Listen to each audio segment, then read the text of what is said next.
In 2012, at the JDRF Gala in Lincoln, we introduced you to Molly Durham, an active 12-year-old who was diagnosed with type 1 diabetes at the age of 2. There you go.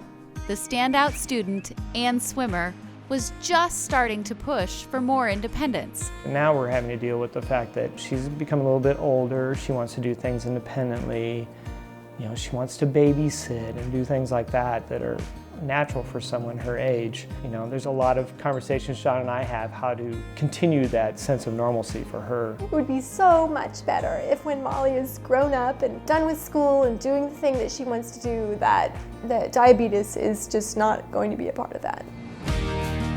9 years later, Molly Durham is thriving in her independence at the University of Nebraska-Lincoln.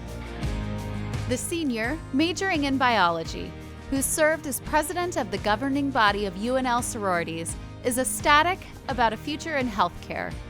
I work at a pharmacy and a boutique here in town, and I love both of my jobs. They are two of my passions. I am going to go to nursing school next year, which I'm really excited about. Having all of the experience going to doctors and whatnot really sparked my interest in going to the medical field. I want to help kids just like me, give them the experience that I had when I was a kid growing up.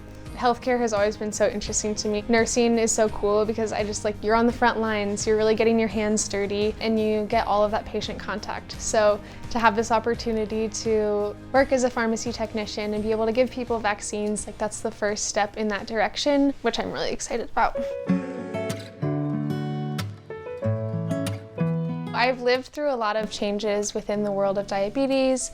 I've seen the evolution of technology. I started out on syringes like a lot of people do, but these were syringes that you drew up from a vial. They didn't have pens back then. Then a couple years later, I got an insulin pump, and I was one of the youngest people in Nebraska to be put on an insulin pump. So I was really lucky to be given that opportunity. And then when I was in high school, they released the continuous glucose monitors, and those really rocked the world of diabetes. I went from poking my finger and testing my blood sugar 8, 9, 10 times a day to 4 or 5, which was amazing. And the technology has just been getting better ever since then. I currently wear a closed loop system, which means live real-time feedback, and my control has never been better.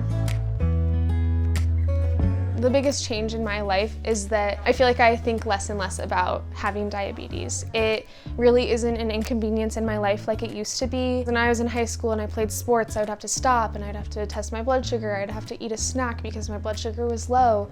And nowadays I go to work. I have a very busy lifestyle. I rarely have to stop, make a scene, test my blood sugar, because it's always in control because the technology is so spot on and just very advanced.